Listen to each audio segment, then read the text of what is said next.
Hello, everyone. You're listening to Couch Coaches, the podcast edition. I'm doing this podcast for the summertime. You know, I normally have my regular show at school at East Stroudsburg at West, but I'm kind of taking it on the road, taking it back home with me. But now it's only going to be like 30-minute shows, so it's a little bit shorter. Half an hour shorter than my normal shows, but you're getting more of me because it's just me, 30 minutes straight. I'm going to be talking about all the latest topics in sports.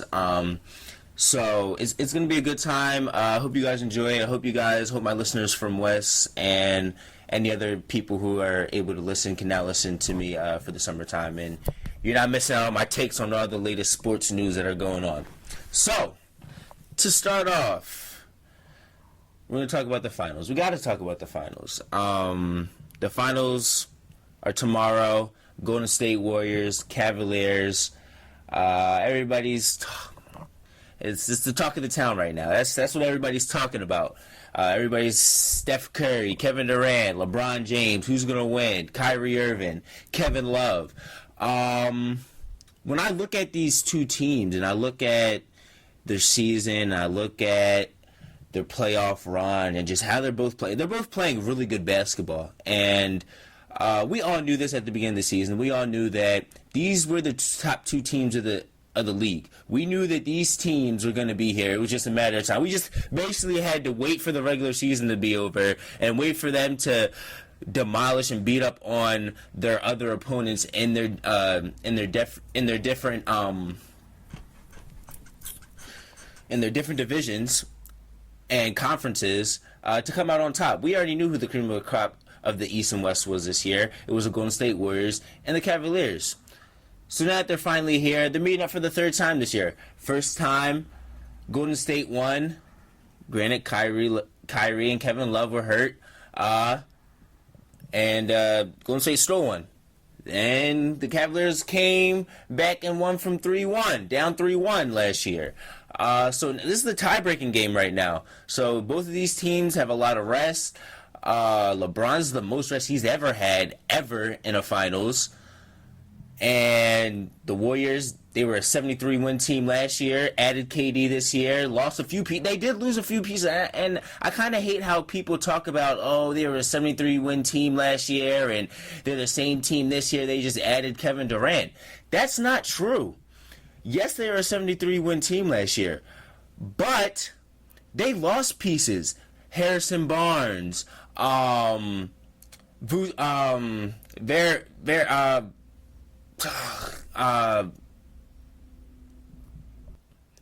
Varejao, Andrew Bogut. Like they lost two rim protectors, two defensive-minded guys, and then they also lost Harrison Barnes, who was a defensive player, and he also was good on the offensive end. So they did lose pieces. They lost pieces. Yes, they did gain a 7-foot shooter who also can play defense when he wants to. Played pretty good defense this year. I'll give him that. The best defense I think I've ever seen KD play was this year. But they did lose pieces. But to get back to this year and what I think is going to happen, and I'm not going to lie to you here.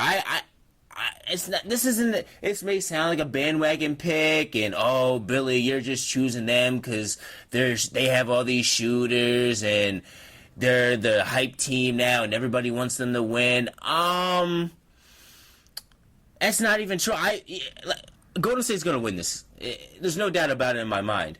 And here's the reasons for that. It's not even about their shooting.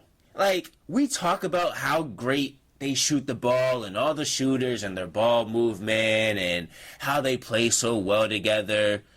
It really has nothing to do with that. It really comes down to defense. The Warriors play impeccable defense. They're the top defensive team in the league this year.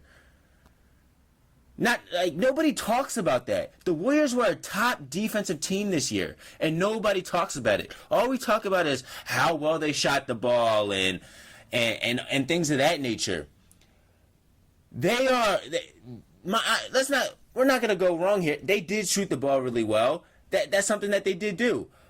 But they played really good defense too. And we can't not acknowledge that. Mind you, on the Cavs side, they haven't found a way to play good defense all year. They were over here almost losing to the Sixers, losing to this is a poor team. Like it was just bad. Like they played like their defense efficiency this year was horrendous. They were below what they were last year, and to be honest, that's the reason why I feel like they're not going to do anything. They don't have enough defensively to stop the Warriors. So if this becomes a shootout, there's no way in the world that the Cavs can stop them. The Cavs are letting the Boston Celtics beat them. They're letting the Boston Celtics, without Isaiah Thomas, beat them. Granted, okay, I don't feel like Boston plays better without Isaiah Thomas, because Isaiah Thomas makes them a better team. Without Isaiah Thomas, they would not be a number one seed in the East. But nonetheless, they did play together as a team better when he wasn't there. But LeBron still let them beat them and score over 100 points several times against them. He let DeMar DeRozan and Ibaka average over 100 points against them. Like, you can't let these guys, these bum teams.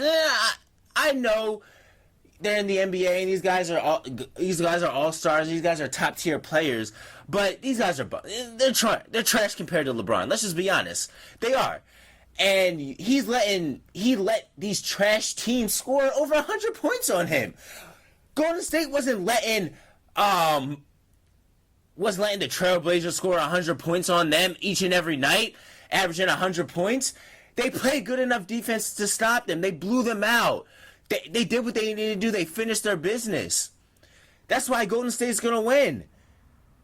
They're too overpowering offensively and defensively. LeBron's playing the best he's ever played, and I got to give it to him. He really has. But I don't see it being enough to stop Steph Curry, Klay Thompson, Kevin Durant, Draymond Green. Draymond Green has the best center player proficiency out of all the centers who play in the NBA in the regular season. He was the best. He had the best center player proficiency out of all the centers, and he's not even a true center. He's to be honest, Draymond Green is a small forward in my eyes. I really think he's a small forward. Yes, he plays power forward, and yes, he sometimes plays center. And they were really good when he plays center defensively. So there's also that, and that's when they play small ball. So, and sometimes when they play small ball, their defensive efficiency was better than when Zaza Pachulia was in, or even when McGee was in. So there's also that aspect. It's just defensively, they're overpowering the Cavs. And people are talking about LeBron being at the top of his game. And I understand that. And I understand that LeBron's at the top of his game. And I understand Kyrie Irving's playing at the top of his game. And Kevin Love is playing really good in the playoffs right now. But as we all know, defense comes down to championships. Like if you can't do it defensively, like if we go back to the Super Bowl, it wasn't just offense that the Patriots found a way to win that game. They found a way to stop Matt Ryan the whole fourth quarter. Like that happened. They shut Matt Ryan down the whole fourth quarter. He couldn't do anything, especially the last 6 minutes. He couldn't score. And they had the ball multiple times. So defense wins championships, and we can't forget that. The big block last year LeBron had on Iguodala, that he just stopped, that he pinned off the backboard. We don't talk about that, and we don't even talk about that the Warriors still having Iguodala, that he's still a factor now, that he's still somebody that he hasn't even needed to be a big factor in these playoffs. The Warriors are saving him. They're saving him for the playoffs. They're saving. I mean, not for the playoffs. They're saving him for the finals. They know that they have to. They have to stop LeBron. They know they have to give LeBron trouble. Think about it. The things that gives LeBron trouble are rim protectors and guys that, agitate him in his face. A Iguodala type player. And then you got McGee down low. And a 7-footer. You got 2 7-footers, McGee, and you got Kevin Durant in his face. When he comes down, let's say he gets past Iguodala. Then he's got to deal with Kevin Durant. Maybe he also has to deal with McGee. These 3 guys could all be on the floor at one time, and LeBron still has to think, oh, where are these guys at? Oh, he's here. He's got to deal with 3 guys that he knows are keyed in on him. Kyrie, he's an assassin down when he drives to the lane, and we all know that. I'm going to give him his respect, the respect that he deserves. He's an assassin, but when you got 2 twin towers down there, it's going to be rough, and I feel like this is going to be a good series. If I had to, I can't even say games right now. I'd have to see the first game. I'm thinking like 5 or 6 games it's going to go to. Cavs are going to get theirs. They're going to get a few games, I feel like. But all in all, the Warriors are going to be too much for them. I see the Warriors losing the first game. And I'm totally, I definitely feel strongly about that. I feel like the Warriors are a team that needs to get that shot up. Need to get a few shots up in the game to get back into the rhythm. They've been on a longer break than the Cavs have. So I feel like the Cavs they're a little hungry. Losing that one game to Boston did help them, even though they shouldn't have lost that lucky Avery Bradley shot. But I feel like that definitely helped them to refocus and see that, hey, it's not going to be a cakewalk. We need to refocus and get ready for this team because it's gonna be a battle. It really is. It's gonna be a battle. It's gonna be rough, and it's gonna be crazy. But let's transition into draft. The Celtics have the first overall pick, then it's the Lakers, and it's the Sixers. Excuse me. It's just first overall pick, Markelle Fultz. I don't know. He played in the Pac-12. He won 2 games. He played 1 season in college. He didn't even play in the SEC or the Big 12, Big 10. He played in the Pac-12. I don't know. You play in the Pac-12 and you can only win 2 games, and you're supposed to be the best player to come out this draft. I don't really understand it. I don't understand the hype. Excuse me again. I'm sorry. I'm confused by it. It really baffles me why they are trying to go this road, and people are saying that this is the next up and coming guy. I don't know. To be honest, the Celtics should trade the pick. They really should. Markelle Fultz is not gonna win you an NBA championship. He is definitely a project. He's definitely a 4-year project. Look, Jimmy Butler was a 4-year project. Who else? Paul George, 4-year project. Like, these guys, it takes time for them to be all-stars. It takes time for them to be top-tier players in this league. So Boston should definitely try and trade that pick to get a Gordon Hayward or to get a Paul George or a Jimmy Butler to help them win now. So I feel like that's what they should do with that pick. So I don't think Boston is going to be there at number 1. I think it's going to be a different team. Now, that team, whoever that team may be, I don't know. Pacers, I don't know. But Chicago, I don't know. But whatever team goes number 1, they should not pick Markelle Fultz. I feel like he's limited. I feel like he's going to score. You know what? I see him being a Jeremy Lamb. And nothing to knock against Jeremy Lamb. But Jeremy Lamb, we can all agree, is not first overall pick worthy.